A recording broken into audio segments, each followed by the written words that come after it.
World War III in a city like London isn't a story of frontline heroics. It's a story of a high-speed system hitting a wall. You live in one of the most optimized metros on Earth, but that efficiency becomes a lethal trap the moment global trade routes like the Strait of Hormuz seize up. This analysis ranks the 5 biggest daily life failures for a Londoner, moving from slow-burn system stress to the absolute breaking point of the caloric wall. If you're in Zone 2 or commuting from the home counties, you need to understand that this system fails because it's efficient, not because it's weak. For this breakdown, assume global shipping is snarled and the national grid is under strategic priority management. Number 5. The information fog. London runs on a nervous system of fiber and radio waves that was never designed for total friction. The proof is in the latency. When global markets panic and shipping routes are threatened, data volume moves from a stream to a flood. The first thing you'll notice isn't the lights going out, it's the spinning wheel on your phone. Most people assume the internet stays up until a cable is cut, but the network's gonna suffocate under its own weight as millions of people try to move money and check the news simultaneously. This city is a digital fortress built on the assumption of unlimited bandwidth. The hidden buffer is the undersea cable network landing in Cornwall and Kent, which is more resilient than almost any other hub. However, the ugly weakness is the local node density. When everyone in a single borough tries to access a cellular network, the tower becomes a bottleneck. Without data, you lose the ability to pay. Most Londoners don't carry more than 20 pounds in cash. If the card reader at the Tesco Express can't reach the bank, that shop is effectively empty, even if the shelves are full. Don't waste your battery refreshing social media for news that only increases your heart rate. The better move is to download offline maps of your borough tonight and establish a no-signal meeting point for your family. If you're there now, buy a battery-powered FM radio. When cell towers are screaming under the load, old-school airwaves will be the only place where clear guidance reaches you. Information failure is a stressor, but the breakdown of physical movement starts the clock on the city's collapse. Number 4. The transport friction. London is a machine that requires millions of people to move through narrow tunnels every hour just to function. When fuel prices spike due to naval blockades, the cost of simply existing in the city becomes a tax on your survival. The tube is the lifeblood, but it's also a massive energy sink. If the national grid prioritizes industrial production or military logistics, reduced service becomes the permanent state of play. This system works when there's a surplus of energy and a predictable schedule. The proof is in the bus lanes. They look like a solution until the fuel for those buses becomes a strategic asset. The hidden buffer for London is its walkable density in the center, but the ugly weakness is the massive dependency of outer boroughs on the rail network. If you live in Croydon or Romford, you're one power cut away from being stranded or forced into an 8-hour walk through increasingly tense streets. Most people are going to fight for space on the last bus. The safer call is to stop relying on the network the moment the first major incident is declared. The better play is a well-maintained bicycle with heavy-duty tires. In a city of blocked roads, a bike is the only vehicle that doesn't need a supply chain to move. If you're stuck in London tonight, map a walking route from your office to your home that avoids major landmarks. Transport failure ruins your schedule, but it's the heating failure that threatens your home. Number 3. The thermal wall. Energy in London is a tale of two systems, the gas that heats the homes and the electricity that keeps the pumps running. The proof is in the pressure.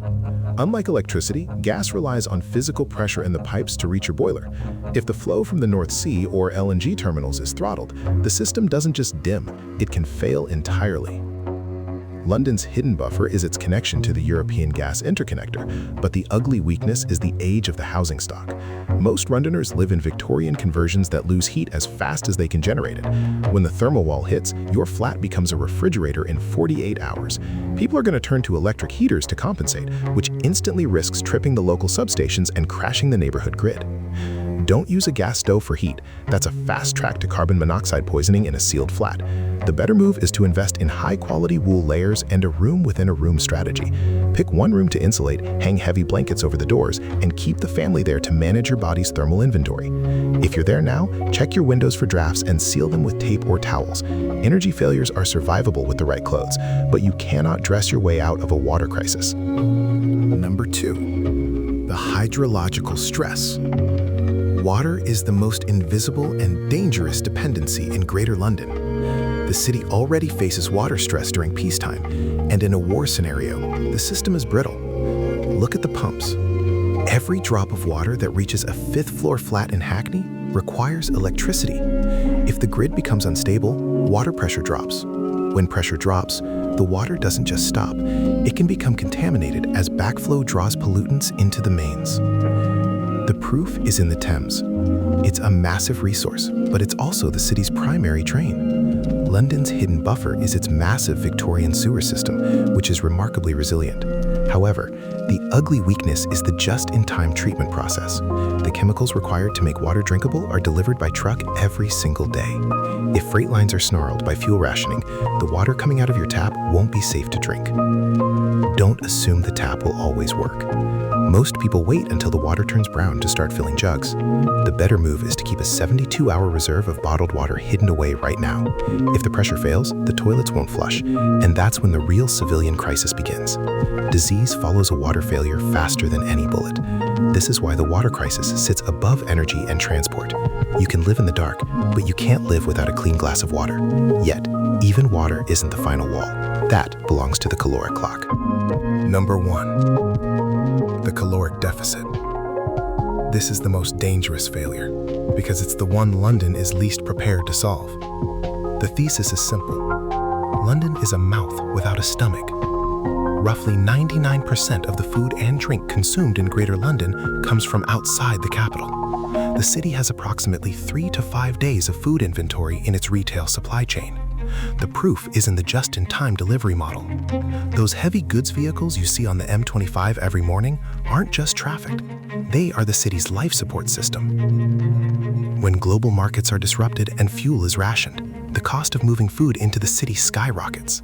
The friction of war means the complex dance of global logistics simply stops. London's hidden buffer is its high concentration of high-end warehouses, which might hold out slightly longer than a corner shop. But the ugly weakness is the sheer density. 9 million people cannot be fed by urban allotments or the few farms left in the Greenbelt. You think you'll just go to the supermarket and buy what's left, but that's the quickest way to find yourself in a crowd that is rapidly losing its civility. The better move is to build a deep pantry of calorie-dense foods like rice, beans, and oats before the headlines get worse. A bunker without grain is just a waiting room. London food dependency beats every other rank on this list because while you can walk to work or wear a sweater, you cannot improvise a supply chain for 10 million calories a day once the trucks stop moving. The comparison is clear. A transport failure ruins your day, but a food failure ruins the city's soul. If you're in London tonight, your first move is to audit your kitchen. Don't look at what you like to eat. Look at how many days of fuel your body has stored in those cupboards. If it's less than 14 days, you are a statistic waiting to happen. The prepared leader doesn't wait for the government to announce rationing. He's already rationed himself so he can be the one holding the line for his family when the rest of the street is panicking. Crisis is just a system revealing its limits. London is a marvel of human optimization, but that optimization is a trap when the world goes to war. The system won't tell you it's failing until it's too late to fix it. That's why you check the locks twice and keep the pantry full. If you want signal in a world of noise, subscribe. If you want the noise, keep scrolling. What is the one dependency in your London borough that you think is most likely to snap first? Let me know in the comments. People need to know who's watching the exits.